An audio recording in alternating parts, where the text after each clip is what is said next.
warahmatullahi wabarakatuh. Alhamdulillahi rabbil alamin, wassalatu wassalam ala asyrafil anbiya'i wal mursalin wa ala alihi wa sahbihi ajma'in. Subhanaka la ilma lana illa ma 'allamtana innaka antal alimul hakim. La haula wa la quwwata illa billahil aliyyil azim. Rabbi shrah li sadri wa yassir li amri wahlul 'uqdatam min lisani yafqahu qawli. Allahumma iftah 'alaina bi futuhil 'arifin bik. Allahumma ja'alna minal ladzina yastami'una al-qawla fayattabi'una ahsana. Allahumma alimna mimma jahilna wa anfa'na bima 'allamtana wa zidna ilman nafi'a ya rabbal alamin. Qala Syekh Musannif rahimahullah ta'ala wa nafa'na bihi wa bi'ulumi fid dharain amin. I'lam anna al-hukm al-aqliya yanhasiru fi salasati aqsamin: al-wujubu wal-istihalatu wal-jawazu. Fal-wajibu ma la yutasawwaru fil aqli adamuhu, wal-mustahilu ma la yutasawwaru fil aqli wujuduhu, wal-jaizu ma yasihu fil aqli wujuduhu wa adamuhu. Hadirin sekalian, alhamdulillah, syukur kita Allah masih memberikan kelangsungan hayat kepada kita. Alhamdulillah Allah Ta'ala jadikan kita menjadi umat Nabi SAW. Alhamdulillah Allah Ta'ala pilih kita nak adakan majlis ilmu, halubur dengan ilmu, untuk terus mempelajari ajaran-ajaran Nabi SAW. Dan syukur kita Allah Ta'ala berikan kesihatan, kelapangan masa, diberikan keupayaan untuk boleh hadir solat maghrib berjemaah, dan insya-Allah kita memanfaatkan bacaan kitab daripada kitab Ummul Barahin ini, insya-Allah. Kata Muslim, i'lam anna al-hukm al-aqliya yanhasiru fi salasati aqsamin: al-wujubu wal-istihalatu wal-jawazu. Kita tengok matan dulu, asal diterjemah pada dia. Kata dia, ketahui oleh kamu bahawasanya hukum-hukum bangsa akal itu terimpun dalam 3 bahagian, iaitu siapa dia 3 hukum tu? Wajib, mustahil dan harus.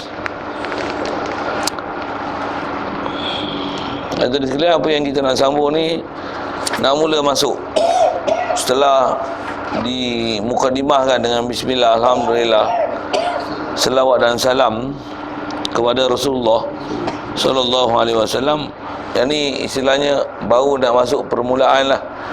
Sebelum nak menjangkau ke ilmu tauhid, dengan istilah Ummul Barahin itu, dia nak mulakan mengenai alat yang akan dipakai untuk kita mendapat burhan, mendapat dalil.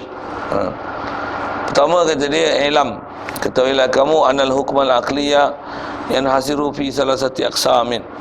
Jadi mula-mula masuk kitab ni, dia bagi penjelasan ini dulu. Ketahuilah kamu, maksudnya dia suruh kita tahu sampai faham sungguh-sungguh, hukum bangsa akal itu terimpun dalam 3 bahagian. Jadi dia nak masuk ni, nak bahas hukum akal. Dan pembahagian ni ada 3: wajib, mustahil, harus. Ni sebab ambil patah mata ni cukup senang. Cuma kita nak dengar selalu dulu syarahan dia lah, kenapa ulama bahas. Yang tu yang nak faham elok. Jadi hukum akal ni pun dengan tarikh dia beri akan datang, kita baru seriuskan di atas hukum akal wajib, mustahil, harus tu. Cuma apa yang kita nak sebut awal-awal ni ialah dengan ayat dia kata ketahui. Jadi maksudnya kita buat hukum akal ni mesti kena sampai cekap sungguh, mahir sungguh, untuk memahami apa yang dipanggil hukum akal. Pasal setiap orang yang berakal akan menggunakan akal dia untuk menghukumkan apa yang ada sekeliling dia. Yang hukuman yang dia dapat faham itu, hukuman yang didapat, hukum yang didapat dan ketetapan yang didapat faham itu, antara alat yang digunakan untuk proses itu adalah akal. Jadi yang ni awal-awal kitab, dia nak kata hukum bangsa akal itu terhimpun dalam 3. Baik, hadirin sekalian, untuk bahas hukum ni, selalunya bila sebut hukum, antara hukum yang kita selalu dengar adalah hukum syarak. Yang tu paling popular lah. Bila sebut sembahyang wajib, puasa wajib, menuntut aurat wajib, arak haram, Yang ni paling popular lah, nama istilah hukum ni. Dan kalau kita berhati hukum tu, yang saya sebut popular tu, dia kadang-kadang kita dengar wajib, sunat, haram, makruh, harus. Hukum-hukum yang macam ni, yang ni bukan hukum akal. Ini adalah hukum syarak. Yang hukum syarak ni, habis-habis ringkas sebut ulama 5: wajib, sunat, haram, makruh, harus. Jadi kita nak bicara ni bukan hukum syarak. Kita nak bicara ni adalah hukum akal. Jadi bila hukum akal, hakim yang menghukum tu, kalau tengok Quran sekalipun, tapi tengok Quran dengan menggunakan hakim yang betul. Itu kot. Apa maksud tengok Quran dengan hakim yang betul? Maksudnya kita tengok Quran dan tengok apa saja pengujahan yang Allah Ta'ala sebut dalam Quran. Begitu juga dengan sabda-sabda Nabi SAW. Bila kata kita tengok dengan cara pahaman yang betul, cara ambil fahamnya tu, dia mestilah cara ambil faham dengan menggunakan hukum akal.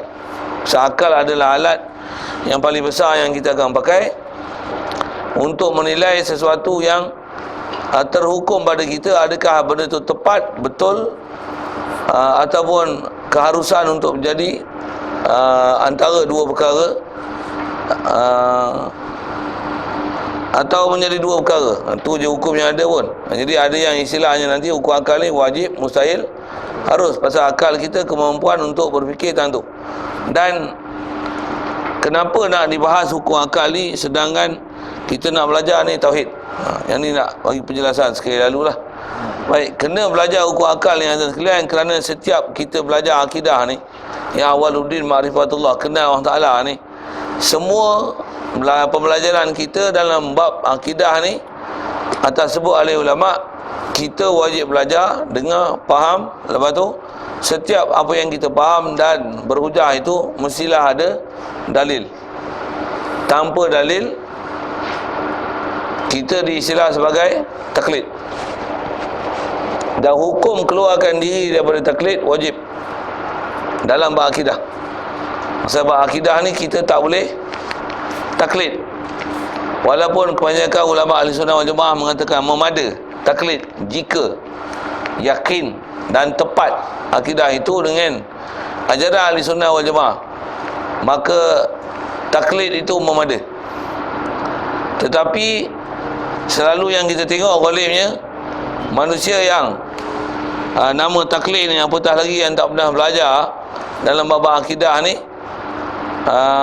walaupun ulama mensyaratkan, kata kalau dia yakin betul tepat macam akidah ahli sunnah wal jamaah, maka taklid itu sah.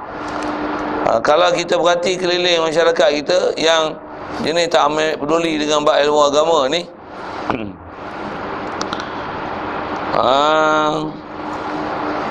kalau tanya dalam bab akidah ni, kita akan dapati ramai orang keliling kita jangan kata nak yakin dengan apa yang ditaklid.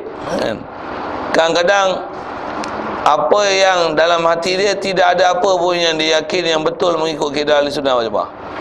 Yang terkut ayat dia.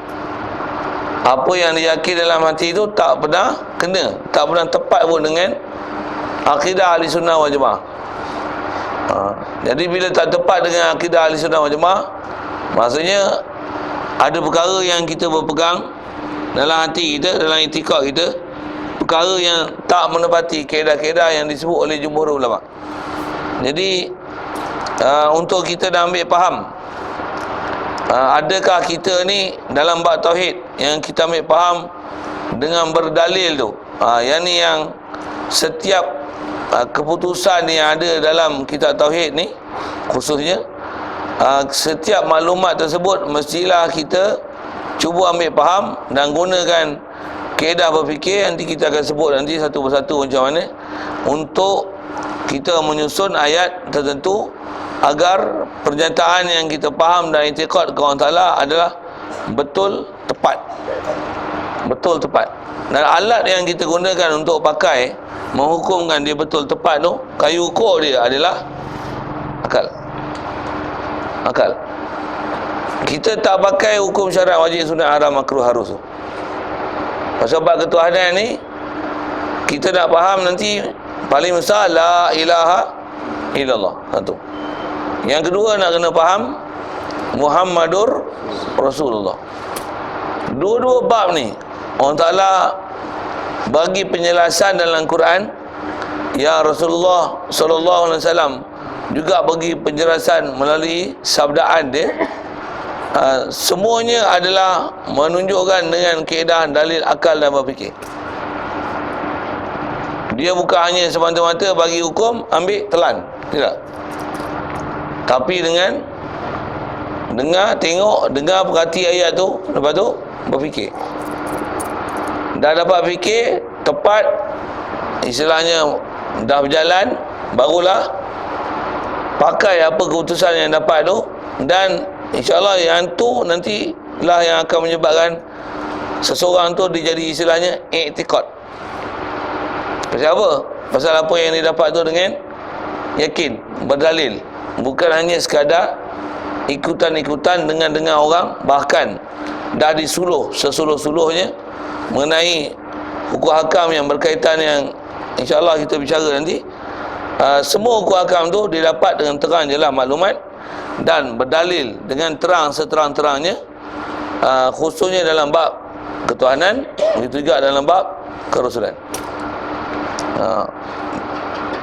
Jadi untuk mendapatkan keputusan tu, sekali lagi sebut, alat yang akan dipakai nanti adalah akal. Sama ada dalam la ilaha illallah ataupun Muhammadur Rasulullah. Baik, nisbah dia dah bagi hukum ada 3. Kita dah biasa dengar tu, biasa dah, cuma saya nak sebut tadi. Di mana contoh? Saya nak mula dengan Muhammadur Rasulullah dulu. Kan kita kalimah syahadah nak jadi Islam mesti la ilaha illallah Muhammadur Rasulullah, dan depan dia ada asyhadu. Terjemah asyhadu apa? Aku saksi. Saksi ni selalu kita dengar kat mana? Mahkamah. Nak jadi satu kes untuk jadi saksi satu perkara, apa syarat? Saya nampak. Bisa nampak dengan mata? Allah Ta'ala nampak dengan mata tak? Untuk macam mana nak jadi saksi?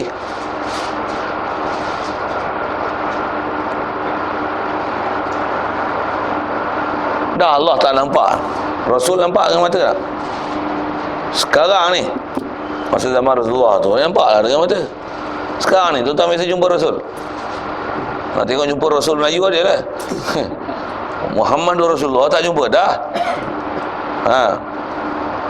Untuk macam mana kita nak sampai asyhadu, bersaksi. Fokus pada saksi tu tahu mana? Tengok dengan mata. Boleh nampak dengan mata tak? Untuk nak nampak dengan apa? Nampak dengan akal. La ilaha illallah nampak dengan mata tak? Nak suluh dengan apa? Jadi pakai akal tak? Ke pakai buta itu je? Pakai je la ilaha illallah Muhammad Rasulullah. Memang tu pernyataan Quran, betul? Quran kata apa? Fa'lam annahu la ilaha illallah. Memang ya Quran. Tapi untuk orang baik faham tu, buta saja ke? Tak, dia sampai asyhadu. Saksi ini maksudnya mesti nampak dengan mata. Jadi Allah Ta'ala ghaib, macam mana nak tengok dengan mata? Rasulullah pun ghaib, macam mana nak tengok dengan mata? Yang ni lah dia akan ajar nanti kaedah berfikir. Satu metodologi berfikir dengan kaifiat, insya-Allah dia akan sebut nanti. Yang ni baru dia sebut kenalkan kita dengan tarikh hukum. Macam mana Allah Ta'ala yang ghaib, walaupun tak tengok Allah, tapi kita boleh nampak Allah Ta'ala. Istilah kalau bahasa tauhid ni, kita boleh syuhud Allah Ta'ala, kita boleh istidhar Allah Ta'ala, kita boleh syughul ke Allah Ta'ala. Itu ada istilah-istilah macam tu.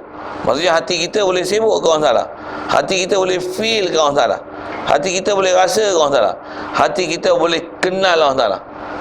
Walaupun kita tak nampak dengan mata, tapi kita boleh feel Allah Ta'ala. Dan perkataan asyhadu tu, walaupun tak nampak dengan mata untuk jadi saksi, Bahkan sebenarnya asyhadu tu lebih kuat daripada tengok dengan mata. Pasal apa? Pasal dah disuluh dengan akal yang sangat kuat, yang nanti saya sebut tadi lah, kita akan belajar nanti. Suluhan ni kuat tak kuat sehingga tiada siapa yang boleh menyanggah pernyataan-pernyataan akal yang disebut. Yang tu nanti barulah kita asyhadu, oh tepat, memang tak ada orang boleh ponggah apa-apa pegangan kita terhadap Allah Ta'ala, begitu juga terhadap Nabi kita Muhammad sallallahu alaihi wasallam secara khususnya, begitu juga umumnya pada semua Nabi-Nabi dan Rasul. Jadi alat yang akan dipakai nanti untuk ada asyhadu tu ialah akal. Jadi saya nak sebut ni ialah contoh mudah ke Nabi Rasul dulu. Misalnya nak kata, walaupun perjalanan sunnah Allah Ta'ala buat macam ni ke Nabi Rasul, dan apa yang dibuat itu adalah nak mengajar supaya manusia menggunakan akal dan berfikir. Dengan berfikir itu boleh mensabit dan membenarkan, boleh asyhadu anna, kalau kita Muhammadar Rasulullah. Kalau Nabi dulu lah, sampai dia boleh asyhadu. Antara perjalanan Allah Ta'ala tunjuk kata muka bumi ini untuk membenarkan Nabi Rasul adalah memang benar utusan Allah Ta'ala. Allah Ta'ala bagi apa? Allah Ta'ala hantar apa? Untuk buktikan Nabi Rasul ni ialah Rasul, hantar mukjizat. Dengan sebab ada mukjizat, kita benar kan Rasul benar. Betul? Di mana ukur akal ni?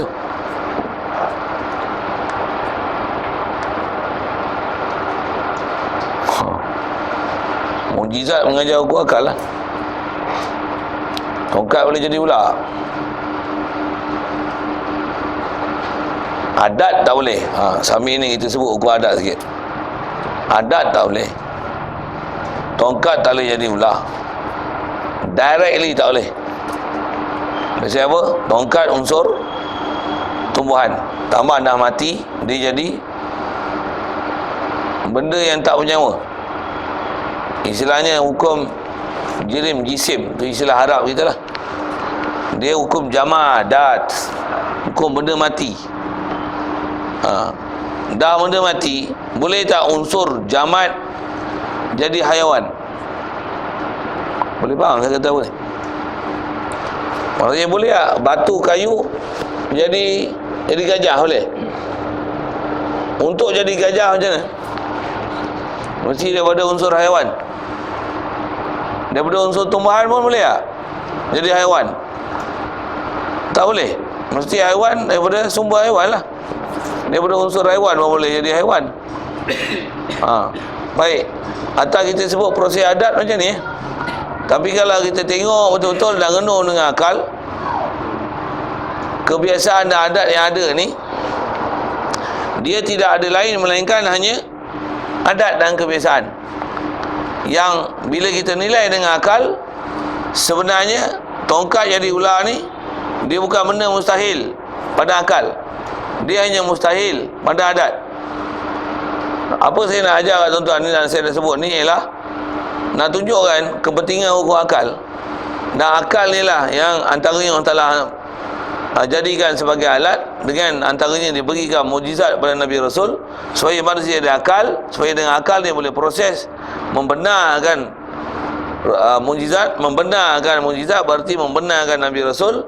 Membenarkan Nabi Rasul berarti membenarkan Allah Ta'ala.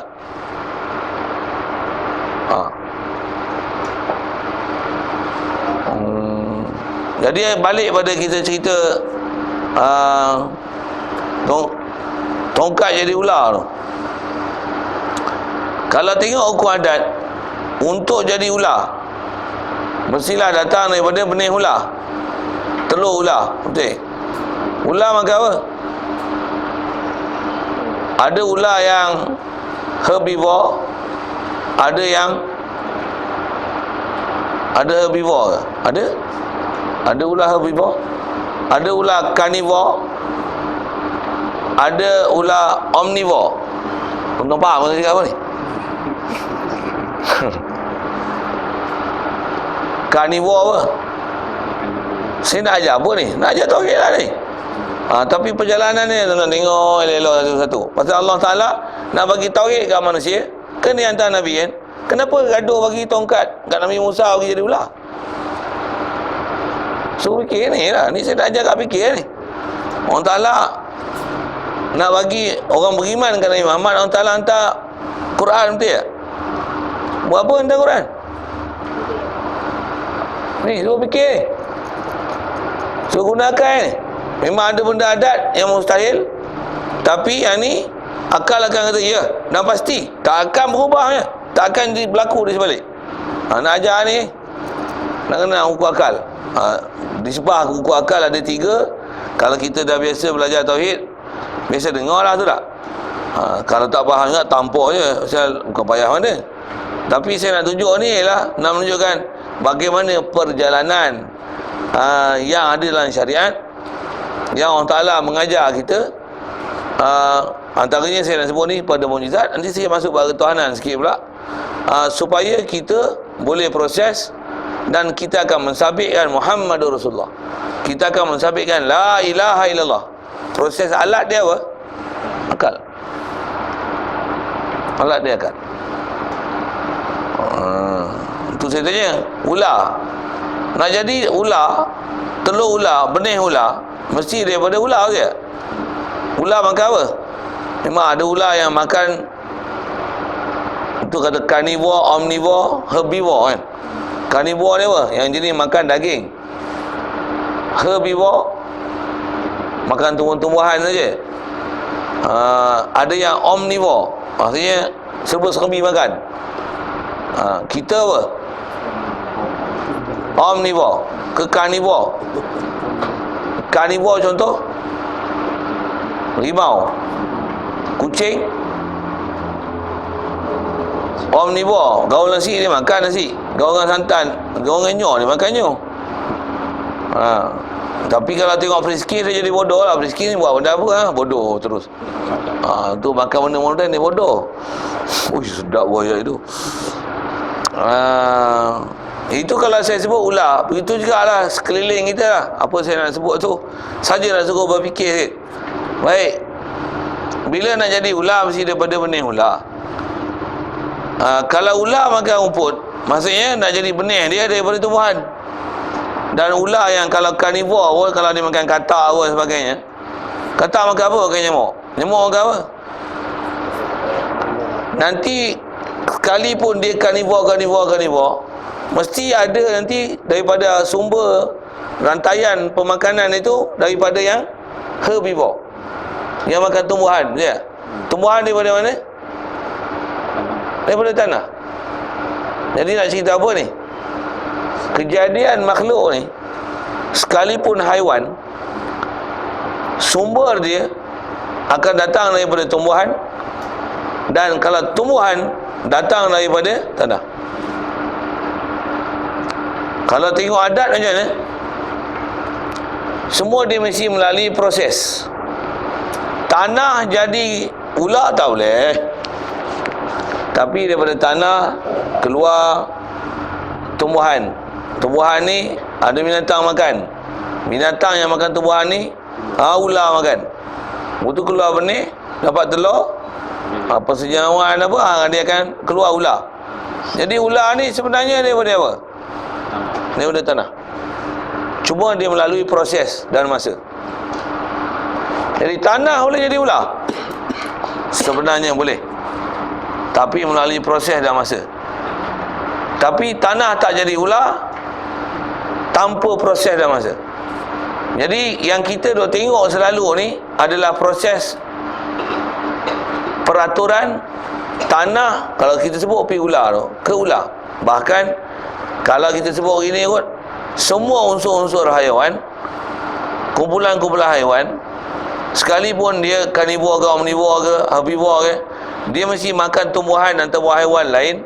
Tapi nanti sumber dia nanti mesti akan pada tumbuhan juga, dan setiap tumbuhan mesti datang daripada tanah. Jadi nak cerita apa?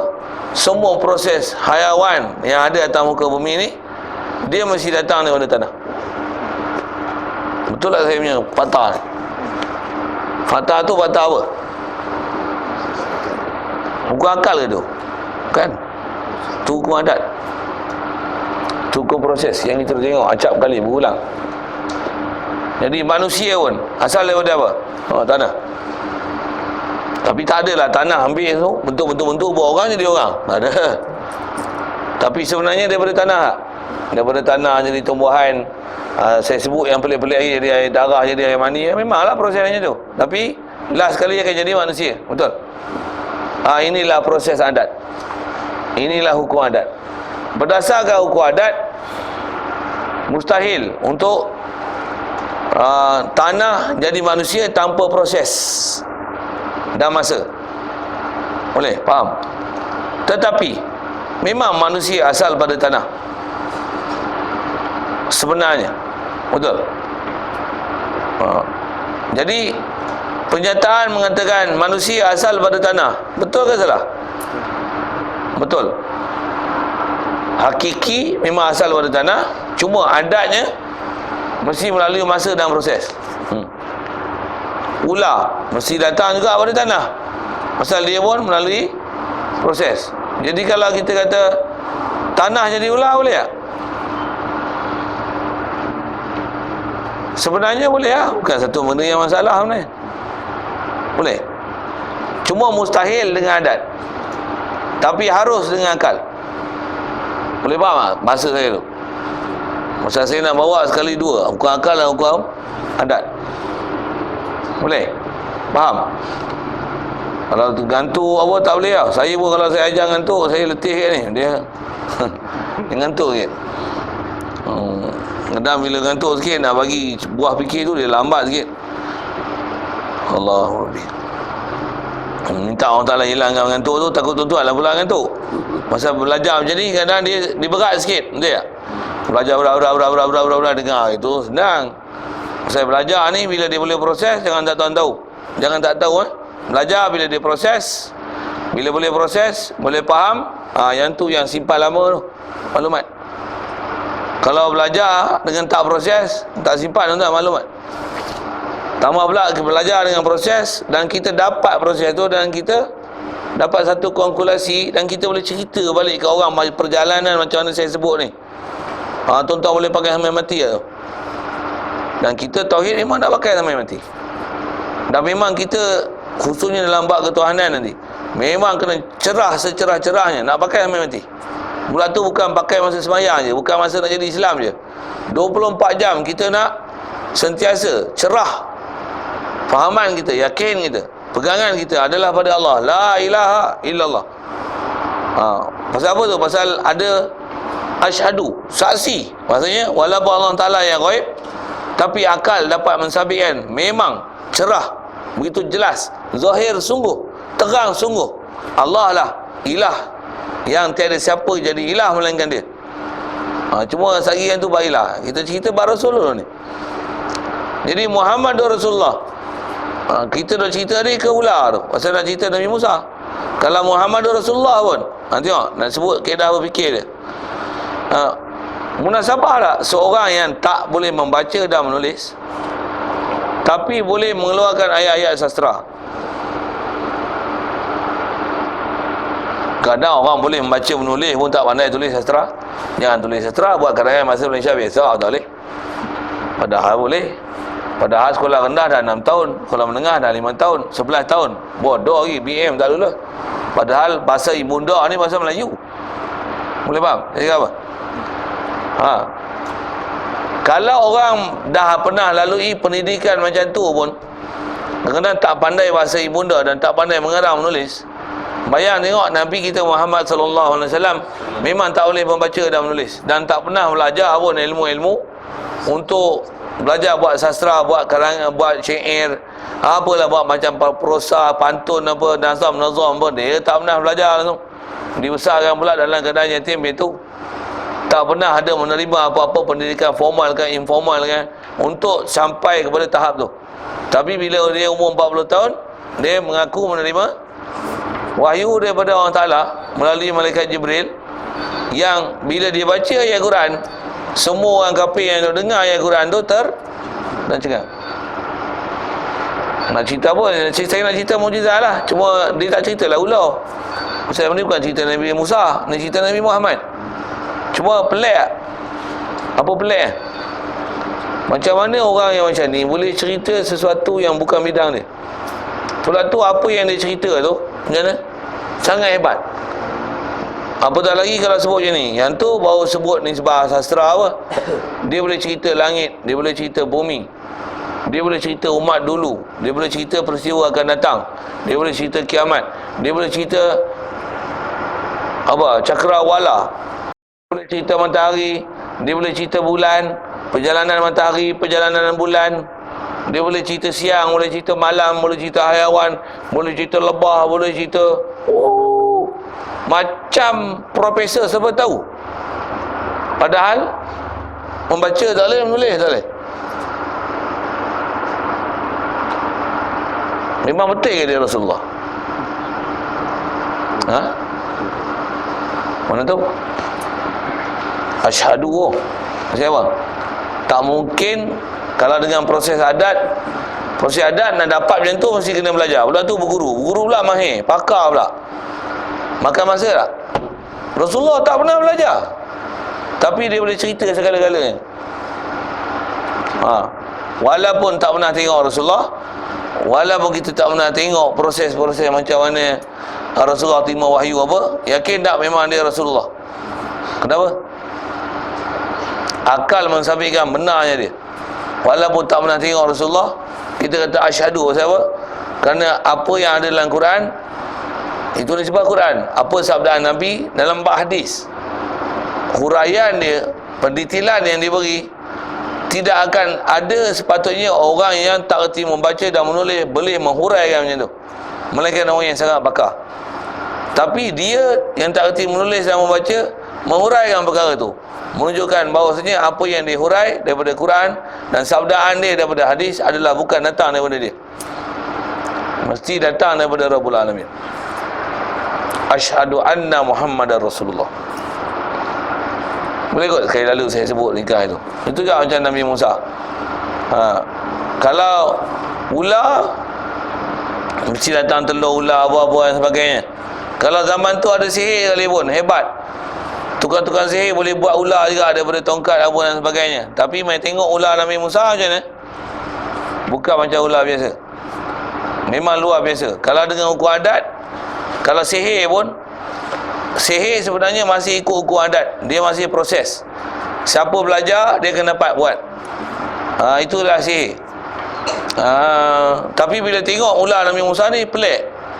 Apa siapa? Besar, lepas tu pantas, lepas tu mana tongkat dan tali yang ditelan untuk jadi ular, telan masa tongkat dia jadi ular tu, bila jadi ular balik jadi tongkat balik, semuanya hilang, hancur, binasa. Apa faham ni? Memang ular luar biasa, bukan ular biasa.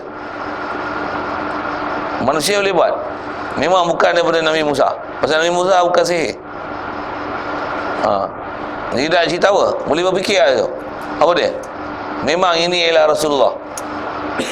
Asyhadu anna Isa, Musa adalah Rasulullah. Begitu juga semua bab mukjizat. Asal saya nak sebut apa? Mukjizat ni benda yang pelik mencari adat, betul tak? Dia menyalahi adat, dia mustahil pada adat, tapi akal kata apa? Harus. Tu saya nak cerita hukum akal tu sekali lalu. Jadi boleh perasan tak ada hukum akal, hukum adat ni tu. Hukum adat ni apa? Hukum adat dia pun ada istilah wajib, mustahil, harus. Cuma hakim yang menyebabkan boleh terhukumnya wajib, mustahil, harus tu adalah proses pengulangan. Tongkat jadi ular, mustahil. Mustahil apa? Mustahil adat. Tapi tongkat jadi ular, harus pada akal. Tanah jadi orang, mustahil pada adat. Tanah jadi orang, harus sebenarnya pada akal. Baik. Slow sikit, mana faham macam tu.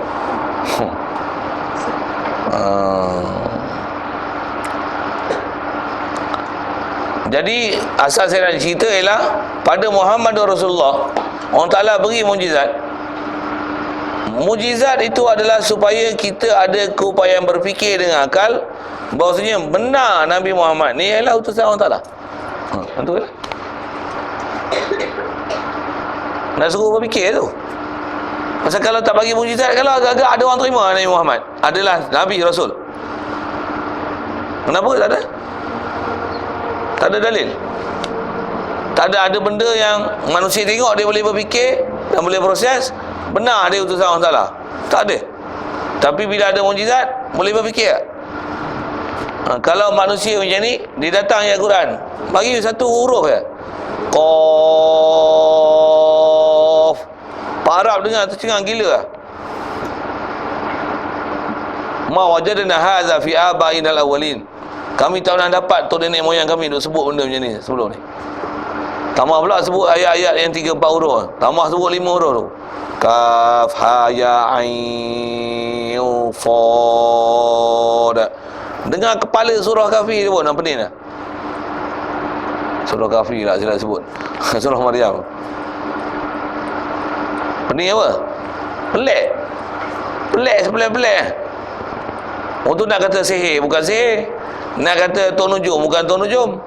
Nak kata ahli sastra bukan ahli sastra. Nak kata ahli ekonomi bukan ahli ekonomi. Apa?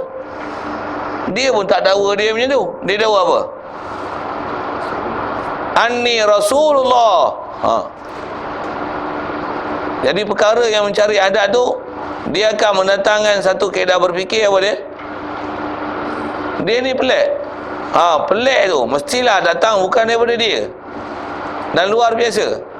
Mestilah benar apa yang dia cakap. Dan benar dia tu dengan berlaku pelik dan luar biasa dan berlaku pada dia. Walaupun pada hukum adatnya mustahil berlaku, tapi berlaku. Tak boleh dinafikan. Hak tu akal akan buat keputusan apa? Benar dia ialah Rasulullah. Kaedah apa? Kaedah akal. Boleh? Okey. Sekali lalu kebab ketuhanan pula. Lapar makan nasi saya. Sakit makan ubat. Saya pun tengah sakit ni, tapi ni dah lega lah. Pasal makan ubat sakit gigi. Tu sakit gigi pada tengah hari ni. Sakit gigi, kalau tuan-tuan sakit gigi boleh tahan. Nak tanpa orang je sakit lah sakit gigi ni. Itu baru sebatang gigi. Kalau semua gigi sakit tak tahu lah macam mana. Okey, saja renung sikit dan tu lah kan. Saya dah cerita apa lagi sakit gigi ni. Bila kita makan ubat hilang. Ni dah hilang sakit.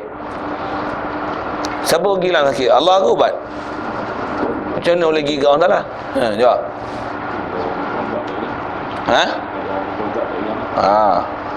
Ada orang makan ubat tak hilang. Ada kadang-kadang tak makan ubat pun hilang juga. Betul? Apa keputusan nak buat? Ubat bukan yang menghilangkan sakit, tapi ada yang menghilangkan sakit, tapi bukan ubat. Tapi ada yang menghilangkan sakit, dan yang menghilangkan sakit tu bukan ubat. Baru la ilaha illallah. Kalau tengok dengan hukum adat, biar benar kau.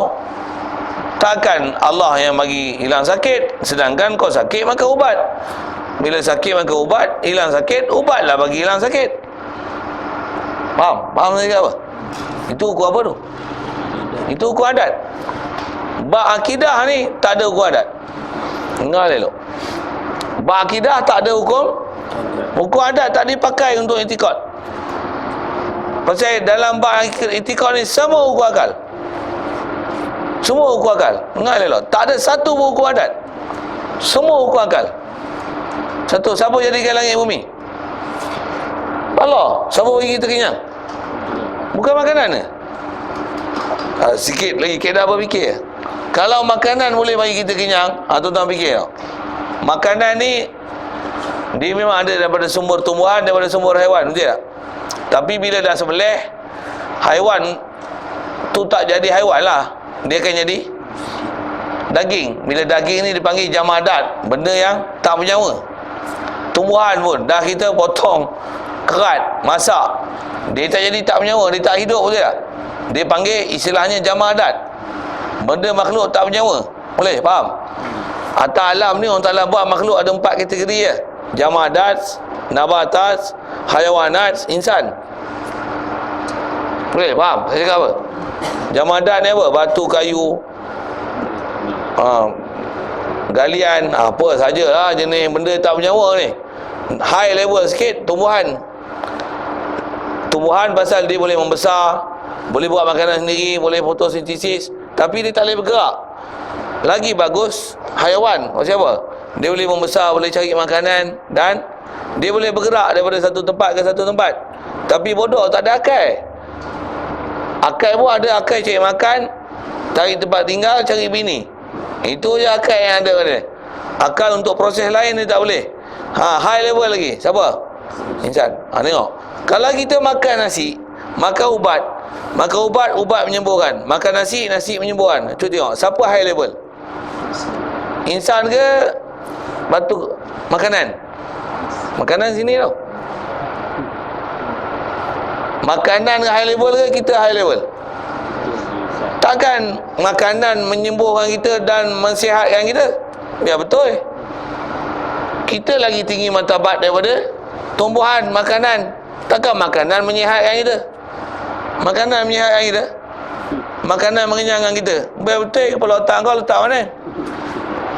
Itu adat je tau. Proses adat. Takkan kita yang tanam tumbuhan memanfaatkan untuk kita? Tak betul. Kita sebelum binatang, kita makan, kita jadi sihat. Maka makanan sihatkan kita? Tak betul. Cuma proses adat macam tu lah. Satu, kita tak mengiktikad, kita tak beriktikad dengan hukum adat. Jadi alat yang dipakai nanti ialah akal, teman-teman. Memang akal. Dengar ni tak? Memang akal. Tak ada satu pun dalam bab iktikad yang berupa hukum adat. Tuan-tuan tengok. Kalau tuan-tuan ngaji dengan mana-mana tu pun, tak pernah dengar orang cakap macam tu pun, dengar saya cakap. Tak ada bab yang bab iktikad ni berkaitan dengan hukum adat. Tak ada. Iktikad semua hukum akal.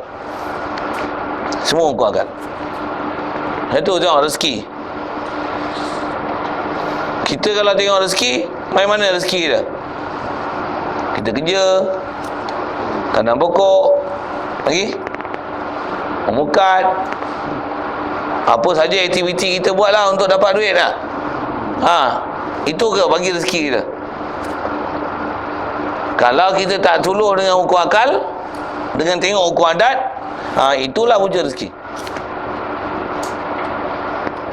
Tapi yang tu ke bagi rezeki? Ada orang duduk tangkap ikan tak dapat-dapat, balik rumah orang bagi ikan yang dia. Ada orang tak pernah fikir buat ikan tapi dapat ikan. Ada orang duk cari ikan tapi tak dapat ikan. Ini siapa atur? Mesti bukan usaha ikhtiar dia. Mesti ada sesuatu yang mengatur. Dan yang mengatur tu bukan adat kebiasaan, bukan aktiviti yang dia buat, tapi mesti ada yang mengatur. Dan yang mengatur tu bukan adat. Yang mengatur tu adalah zat yang mengatur seluruh alam. Itulah Allah. La ilaha illallah. Baru dapat tauhid. Kalau tidak, tak dapat tauhid. Kita tu kalau akal tak clear, kita tak dapat tauhid. Satu, kita punya itikad nanti semua kepada makhluk lah. Kita tak itikad Allah Ta'ala. Kalau kita pandai buka kipas, sejuk tak? Siapa pergi sejuk? Kipas. Syirik nama dia. Buat itikad. Maksud apa? Itikad dengan adat. Buka kipas, kipas lagi sejuk. Kipas lagi sejuk. Kipas ada kuasa apa lagi sejuk? Kipas hanya memusing. Yang bagi sejuk siapa? Air. Air yang kita siapa ada akal lagi? Kita ada akal lagi pada air. Takkan air menyejukkan kita? Tak ada kan? Tak betul. Tak betul. Saya nak ajar tuan-tuan, ajar berfikir. Bila kita berfikir ni, baru nanti kita asyhadu an la ilaha illallah.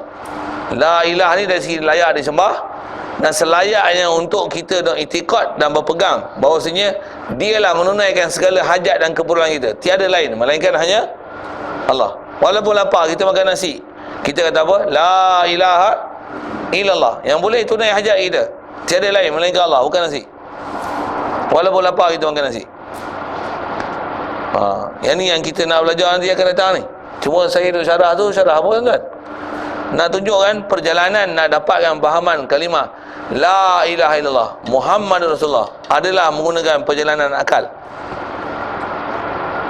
Walaupun ada kalimah thayyibah, kalimah syahadah yang memang kita dah sebut, tapi untuk kita nak iktiraf tu, la ilaha illallah, proses dia akal. Muhammadur Rasulullah, proses dia juga. Muhammadur Rasulullah saya sebut sekali lalu ni, proses dia akal tak mana? Tak mukjizat. La ilaha illallah, proses akal dia tak mana? Yang ni tak ada mukjizat, tapi kena renung, fikir, menilai sikit. Siapa sebenarnya yang boleh memberi bekas dan mengesan dengan sesuatu pada kita? Bukan makhluk. Pasal makhluk, dia ialah tetap makhluk. Makhluk sebenarnya tidak boleh menunaikan hajat. Pasal makhluk dia sendiri adalah berhajat kepada sesuatu. Setiap sesuatu yang berhajat pada sesuatu yang lain, dia takkan boleh menyempurnakan hajat orang lain. Yang boleh menunaikan hajat ni ialah sesuatu yang tak berhajat pada sesuatu yang lain. Satu saja boleh menunaikan hajat. Dengar ayat-ayat tu. Tu ayat akidah ni. Main mana ni? Daripada hukum akal lah. Sekali lagi sebut, setiap sesuatu yang berhajat kepada satu benda lain, dia takkan boleh menunaikan hajat orang lain. Makanan, untuk dia boleh jadi makanan, ada orang tanam, ada orang tumbuhkan dia, hasil masak apa dan sebagainya. Adakah dia boleh mengenyangkan kita? Dia pun untuk dia wujud, dia berhajat pada satu, takkan dia boleh tunaikan hajat. Cuma yang tu adalah berlaku proses adat, proses sunnah yang Allah Ta'ala jadikan atas alam ni. Setiap yang dia pun berhajat pada sesuatu, dia takkan boleh menunaikan hajat sesuatu yang lain. Yang hanya dengan pasti boleh menunaikan hajat, hanya yang tak hajat sesuatu pada makhluk. Satu saja boleh tunaikan hajat. Siapa dia yang tak hajat pada makhluk? Makhluk mesti hajat pada makhluk, betul tak? Kita hajat pada matahari. Matahari pun hajat pada yang lain, betul tak? Matahari pun hajat ada siapa pula? Pada hajat pada yang khalik matahari, yang mencipta matahari. Jadi siapa tunaikan hajat kita? Matahari ke yang mencipta matahari? Yang mencipta matahari, bukan matahari. Siapa ajar? Kaedah akal. Pasal dengan sebab lalu kau matahari, takkan nak kata matahari tunai hajat kita. Lepas tu sembah matahari. Tu yang kepala otak sewil tu. Pasal apa? Pasal dia nampak hajat melalui matahari, lepas tu nampak matahari. Itu matahari. Kalau bab lain pun, kita duk rasa hajat kita selesai dengan duit. Tu duit yang kita siapa mulia lagi? Siapa tunai hajat kita? Siapa cari duit tu dapat kat kita? Kita yang cari duit dapat kat kita. Takkan bila duit dapat kat kita, kita lega dengan sebab duit. Siapa bagi lega siapa? Takkan duit bagi lega kita. Mesti ada yang melegakan kita. Takkan kita nak lega dengan duit. Duit pun hilang juga tak? Duit pun habis juga tak? Duit bukan makhluk menyewa. Kawan kita duduk sebelah pun kadang kita tak lega. Takkan bila ada duit kita lega? Boleh faham tak? Waktu kita nak lega ni dengan siapa? Dengan Allah, pasal dia yang menciptakan duit. Yang duit, itu kata kita hajatkan duit, memang hajatkan duit, tapi duit pun hajat kat kita. Kalau kita tak buat duit, mana jadi duit? Jadi siapa yang menunaikan hajat siapa sebenarnya? Di antara makhluk ni tiada siapa yang menunaikan hajat satu sama lain. Cuma nampak macam manusia, makhluk menunaikan hajat satu sama lain. Sebenarnya yang menunaikan hajat tak ada satu pun daripada makhluk. La qadiyal hajat illallah.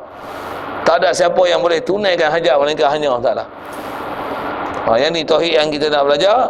Memang kita nak capai sana nanti, nak dapatkan tauhid betul-betul semua ke Allah Ta'ala, dalam bab zat Allah Ta'ala, dalam bab sifat Allah Ta'ala, dalam bab af'al Allah Ta'ala, dalam bab asar Allah Ta'ala. InsyaAllah saya akan syarah macam tu nanti.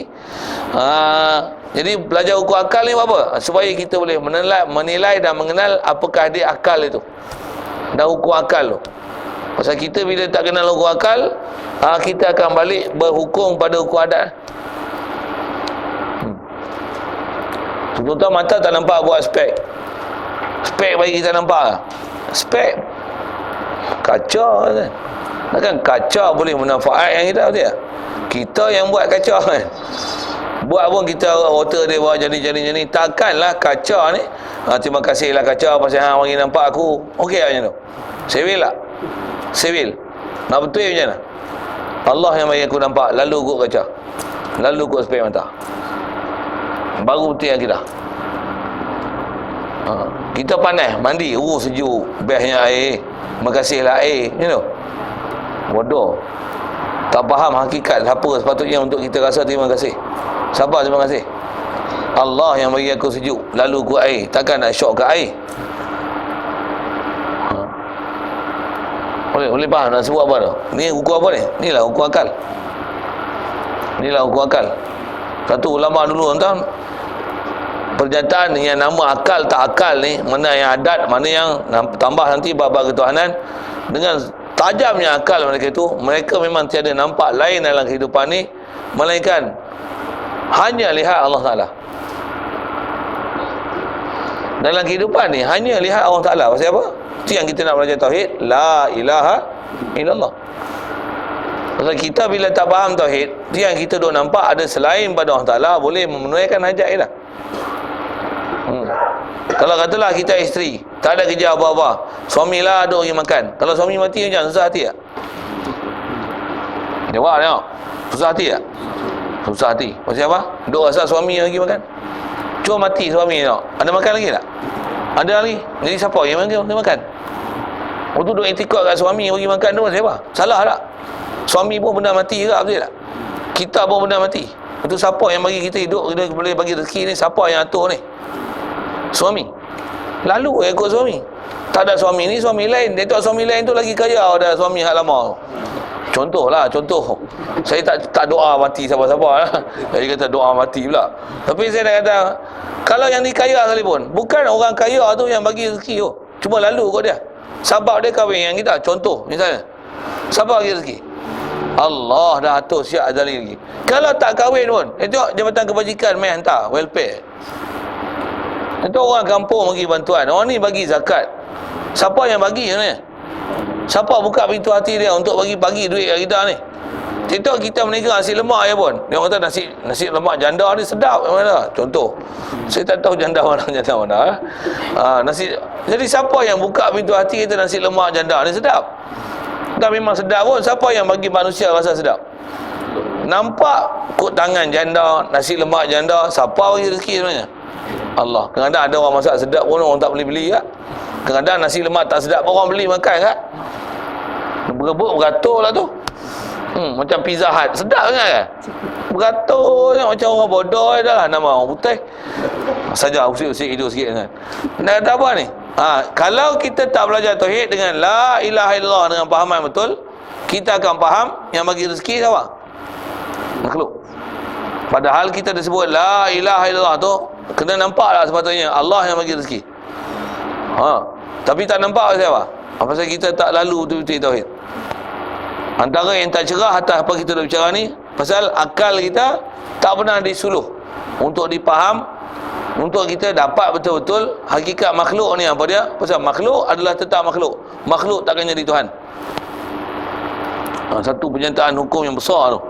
Makhluk ialah makhluk, makhluk takkan jadi Tuhan. Al-abdu abdu wa in taraqqa. Hamba makhluk. Makhluk adalah tetap makhluk sekalipun naik pangkat tinggi mana sekalipun. Nabi Muhammad boleh tak dia sendiri bagi kita kelepasan di akhirat? Dia sendiri boleh tak? Tak boleh. Tapi dia boleh bagi syafaat tak? Siapa sebenarnya melepaskan kita tu? Nabi Muhammad ke Allah Ta'ala? Allah Ta'ala juga. Bukan Nabi Muhammad. Lalu kot Nabi Muhammad. Bila lalu kat Nabi Muhammad, boleh tak Nabi Muhammad? Kemuliaan dapat kat dia pasal lalu kat dia. Tapi sebenarnya yang melepaskan kita siapa? Allah. Jadi hidup kita nak cari kemuliaan, nak cari siapa? Nak bagi dapat siapa? Bagi dapat Allah. Bagi kenal Allah. Bagi dapat faham Allah. Itu yang kita mula-mula la ilaha illallah. Cuma memahamkan kita ke orang Ta'ala siapa? Muhammadur Rasulullah. Memang mesti lalu kot Rasulullah. Cuma kita nak pergi direct Rasulullah boleh tak? Itu yang kena pakai ulama, tutup guru, para awliya, sampai silsilah ilmu. Sampai kat kita. Saya duk ajar tuan-tuan ni. Saya pun duk terima daripada guru yang duk ajar. Ajar apa ni? Ajar macam mana Nabi Muhammad ajar untuk faham la ilaha illallah. Nabi Muhammad, sahabat boleh faham la ilaha illallah pasal Nabi Muhammad ajar. Jadi macam itulah silsilah dia, salah silah dia. Saya boleh faham pasal apa? Pasal ada guru duk ajar, dan saya nak ajar tuan-tuan pula supaya tuan-tuan pun boleh dapat la ilaha illallah. Matlamat hidup pergi mana? Capai Allah, dapat Allah. Kalau kita dengar cerita mukjizat pun, tujuan lagi mana? Seronok dengan cerita mukjizat ni. Kalau ada akal tak mana? Tujuan dia supaya kita membenarkan Allah Ta'ala. Dan membenarkan Allah Ta'ala, pergantungan harap kita kat siapa? Kat mukjizat. Dekat benda pelik dan luar biasa tu. Dekat Nabi Muhammad. Kat siapa? Dekat Khalik Nabi Muhammad. Kat Khalik mukjizat. Pencipta Nabi Muhammad, pencipta mukjizat. Hati kita pegang kat dia. Yang tu la ilaha illallah. Semua tu dia takkan dapat atas kita sebut perantaraan ni. Apa dia? Akal. Satu ulama kita sebut, lepas alhamdulillah selawat dan salam, sebelum masuk tauhid dia sebut apa? Kuakal lu. Dan dia kata apa? Ketahui. Tahu dulu macam mana? Kena faham sungguh buku akal tu apa. Boleh? Faham?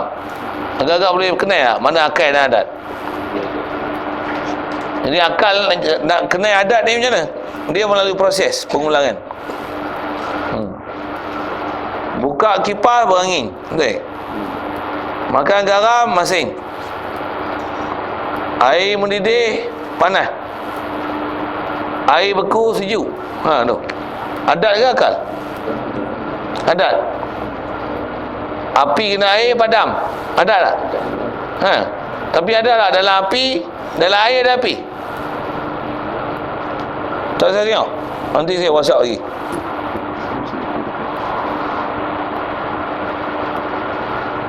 Daripada api boleh keluar air. Memang menyalahi adat lah kan. Tapi boleh jadi tak? Hidrogen bakar dapat air lah. Saya sebut salah lagi macam-macam pula. Saya nak kata apa ni? Yang tu hukum adat, bukan hukum akal. Jadi kalau disebab hukum adat, boleh tak berlaku di sebaliknya? Boleh. Kalau air sejuk, boleh tak jadi air ni panas, usik melecur? Bukan usik sejuk tangan, tapi usik melecur tangan. Boleh? Ada? Air siapa melecur?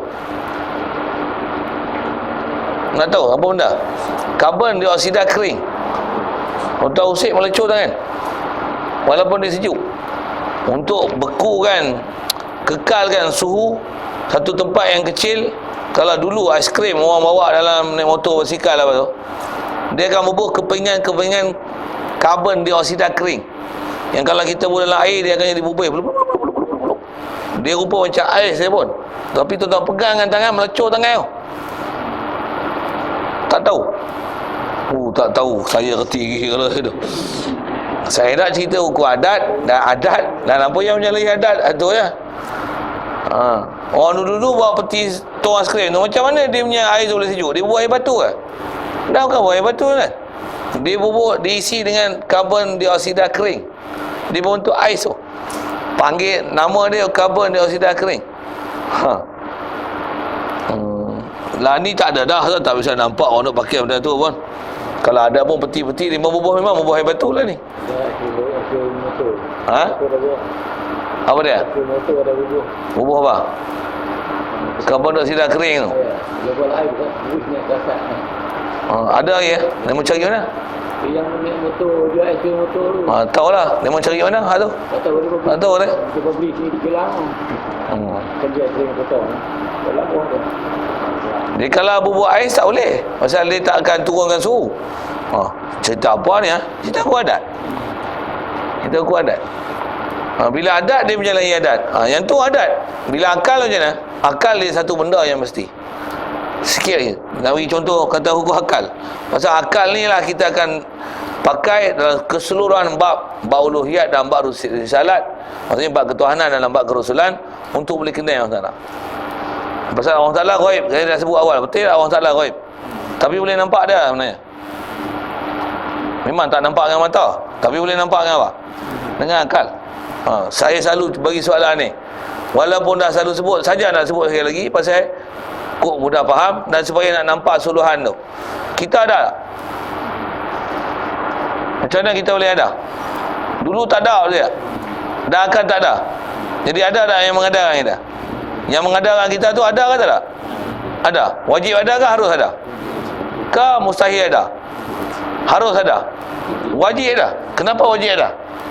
Pasal kalau kita ada, takkan dia mengadakan kita, dia tak ada apa ya? Betul. Kita daripada tak ada dia boleh ada dia boleh tak ada. Mestilah dia wajib ada. Satu, bila dia wajib ada, kita macam mana pula? Wajib ada. Ni wajib ada. Dua ada ni wajib ada. Tak, pasal apa harus ada? Pasal dulu tak ada, dan akan tak ada. Jadi kita jaizul wujud. Kita harus ada. Allah wajibul wujud. Okey, dengar soalan ni elok. Siapa wujud kuat lagi? Yang wajibul wujud ke yang jaizul wujud? Untuk nampak tak kita sekarang? Sebenarnya sepatutnya nampak apa sekarang? Nampak Allah menjadi yang indah. Nampak ada Allah Taala sekarang? Nampak tak? Tak nampak saya nak kata macam ni, buta kan? Awak bola otak bodoh tu kan langsung tak hati nak mikir lah tu. Tuan-tuan balik-balik lagi tengok motor tak ada. Mana motor aku? Memang tuan-tuan tak nampak motor. Tapi tuan-tuan nampak apa? Ya. Tuan-tuan tak nampak motor. Tuan-tuan nampak apa? Orang buat lari motor. Tuan-tuan bukan nampak orang buat lari motor. Tuan-tuan nampak motor tak ada. Tapi tuan-tuan boleh nampak lah orang buat lari motor. Siapa dia tuan-tuan tak erti nak nilai siapa dia. Tapi bila tengok motor tak ada, macam motor tu tak ada betul tak? Boleh jadi ada, boleh jadi tak ada sekarang. Tapi yang buat lari motor wajib ada ke harus ada? Mesti ada buat lari motor. Tidak takkan motor tak ada. Boleh? Faham? Oh, yang tu faham. Yang ni yang kita punya lemah kepala otak sini. Kita tak pergi suluhkan Allah lah. Saya tak ada tuan-tuan lambat ni. Termasuk saya lambat. Pasal kita dah biasa dengan hukum adat ni. Nak buka hijab ni, satu, dia berhajat pada ilmu, berhajat pada tazkiyah, berhajat pada tarbiyah, berhajat pada ilmu. Ada guru yang tolong buka kita, bagi nampak. Dan sebenarnya nak nampak pun bukan susah. Tapi bila dah nampak, nanti dia tenggelam balik tak? Berapa lama boleh simpan maklumat ni? Allah wajib ada, kita harus ada. Lepas tu, macam saya sebut ni, saya masih nak tunjukkan, kita nampak benda zahir, kita boleh faham benda ghaib, dan benda ghaib tu wajib ada, sabit ada, tak boleh nafi. Contoh kita sebut tadi, kita ada, Allah ada tak? Wajib ada, tak boleh nafi kan? Bahkan yakin kita pada Allah Ta'ala sepatutnya lagi kuat daripada kita yakin kita ada sekarang. Sepatutnya. Macam kita berselisih kereta bagi lampu. Tuan-tuan nampak lampu lah? Nampak jauh? Nampak apa? Polis, JPJ. Mungkin kemalangan, roadblock. Mungkin tanah runtuh, mungkin kebakaran, mungkin babi mampu dengan jalan. Mungkin macam-macam je tak? Jadi lampu tu memahamkan apa? Ada sesuatu yang kita tak nampak di hadapan. Tapi dah nampak belum? Dah boleh bayang lah sesuatu. Dah boleh bersedia ni. Maksud apa? Hanya tengok lampu untuk kelip-kelip. Ada tak orang tak boleh faham tu? Ada? Tak ada? Tak bisa bawa kereta lah tu. Kita bukan bawa kereta, kita bawa diri kita untuk berjalan sepanjang jalan ni untuk bertemu. Tak lah. Patutnya macam mana? Tengok je pokok. Macam mana? Satu para sahabat Nabi SAW, antaranya Sayyidina Abu Bakar As-Siddiq, dia punya keupayaan untuk boleh kenal Allah Ta'ala ni, katalah dia tengok pokok, sebelum tengok pokok dia nampak Allah siap. Nampak Allah tu bukan nampak Allah Ta'ala congoh gitu, subhanallah. Boleh faham nampak Allah apa? Dia boleh perasan lah. Mestilah nak ada pokok ni, Allah bagi cipta pokok, baru ada pokok. Tapi sebelum nampak ke pokok tu, dia faham siap dah Allah jadi pokok. Dia nampak Allah siap dah sebelum nampak pokok. Sayyidina Umar, dia nampak pokok, terus lepas tu nampak Allah Ta'ala. Pasal bila nampak pokok takkan ada. Contoh saya sebut pokok tu lah kan. Pokok takkan ada, melainkan ada khalik pokok. Macam mana bayang tuan-tuan, biji benih satu boleh keluar akar, boleh tubuh akar, boleh keluar batang, boleh keluar daun dengan sifat-sifat dia yang tertentu. Biji benih satu.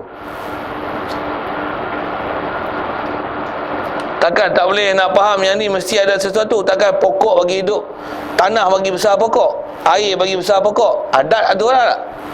Yang ni yang nak buka ni, hukum adat tak jadi itikad. Yang jadi itikad apa? Hukum akal.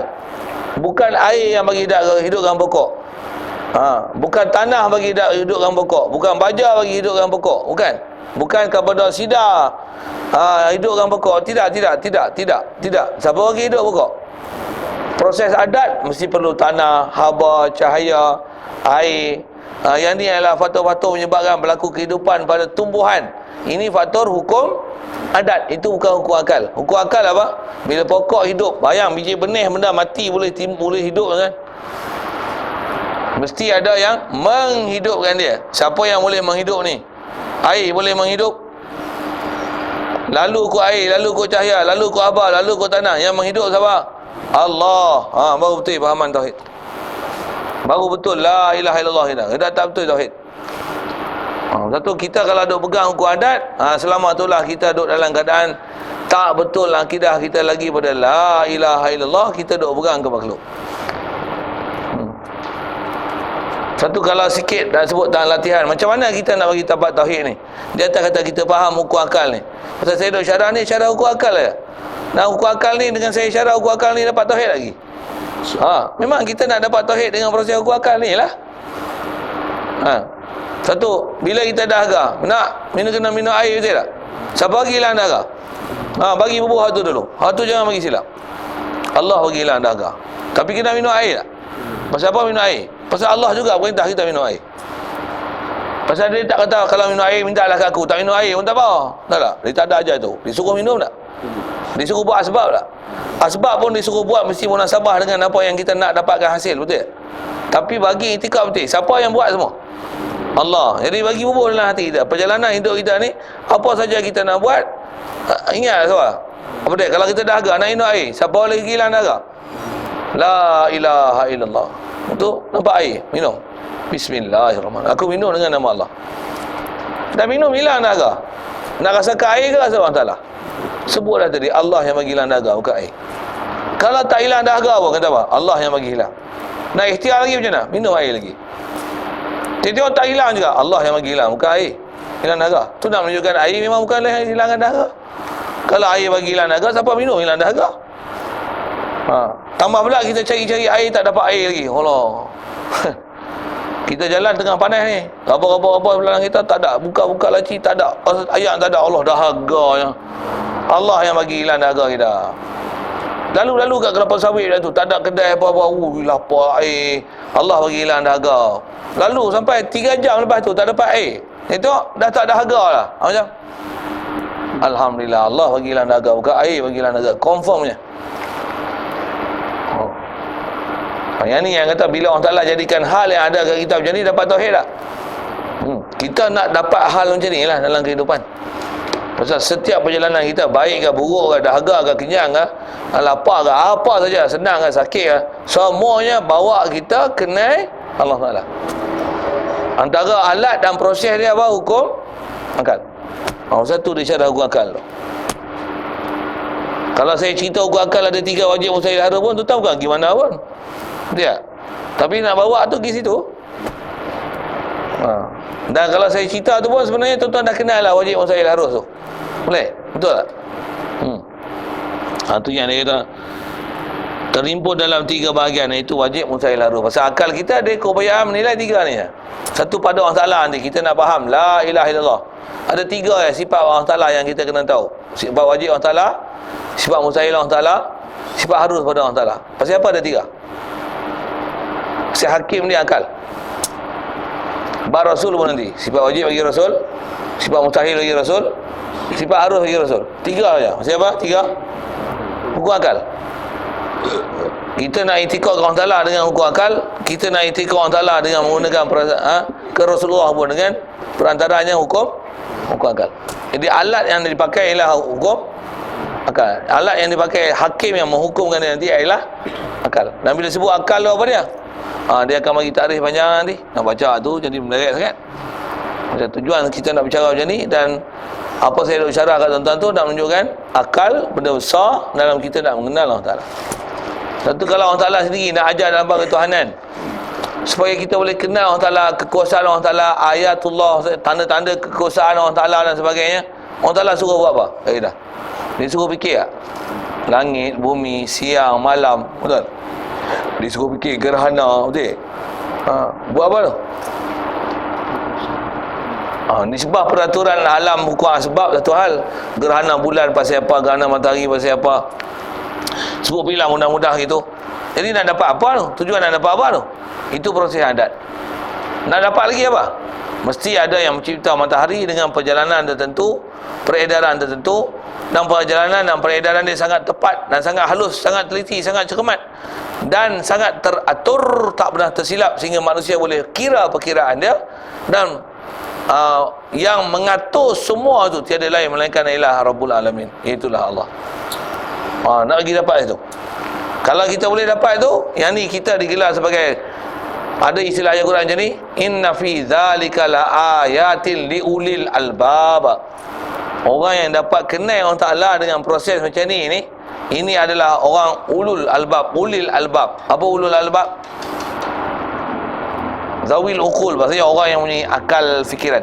Ada akal lah macam ni. Tengok makhluk, tengok kejadian alam, boleh kenal khalik makhluk, khalik alam. Tuan-tuan tengok misal tuan-tuan. Contoh lah. Dah tengok misal, nampak misal. Ada hitam betul tak? Ada putih tak? Panjang tak? Bulu kening panjang tak? Bulu kening tak panjang? Panjang. Kena kerat. Bulu mata panjang. Kenapa bulu mata tak panjang, misal panjang? Pasal ada yang mencipta kita, yang mana bagi panjang, yang mana tak bagi panjang. Bukan kita bagi panjang. Tengok makhluk boleh pergi kau salah. Allah yang khalik kening aku, Allah Ta'ala khalik misal aku. Taklif apa? Misal mu suruh kerat. Bulu kening jangan cabut, jangan kerat. Mu ubah, mu cabut, dosa, haram. Istidhar amanah. Ini amanah Allah Ta'ala. Mu tak boleh buat urusan ikut peluh otak mu. Bulu kening tak lawa macam mana pun, tempai macam beruk, macam kerah, mu tak boleh potong. Sikitlah bahasa itu ada orang gaduh nak otak, nak pergi cantik kawan. Lagi mu cabut, lagi macam kerah. Bohpi bahasa itu. Dan matlamat dia nak cari cantik. Yang tu masalah dia. Matlamat dia sebenarnya bukan cantik. Matlamat dia siapa? Kenal Allah Ta'ala. Bukan matlamat dia cantik. Matlamat cantik kalau semua nak kota pergi cantik. Lagi hidung mu otak pergi panjang tu. Tak, bukan macam tu. Bukan matlamat. Matlamat kita kenal Allah Ta'ala. Iktiraf Allah Ta'ala. Bukan matlamat kita cantik.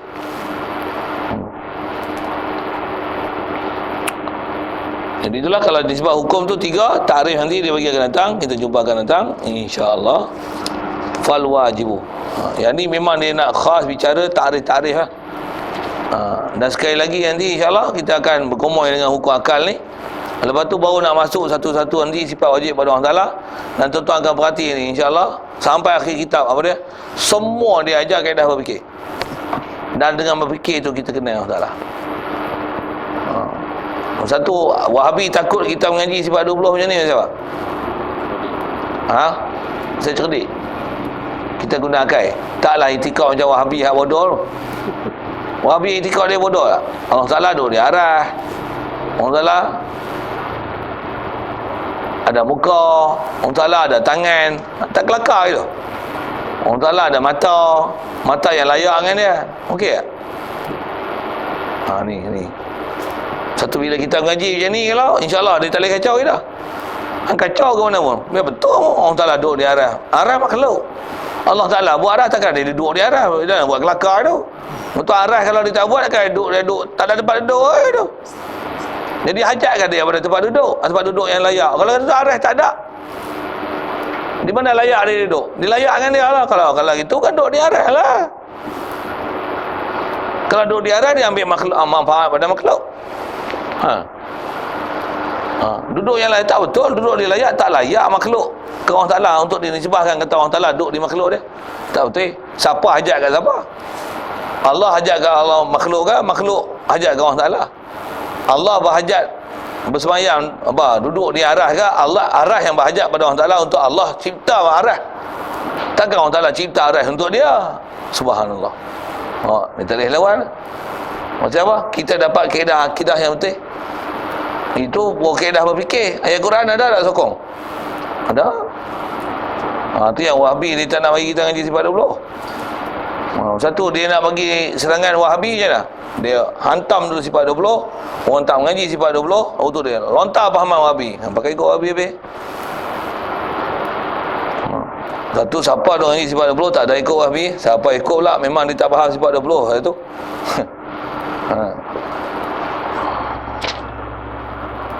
Soalan kalau ada.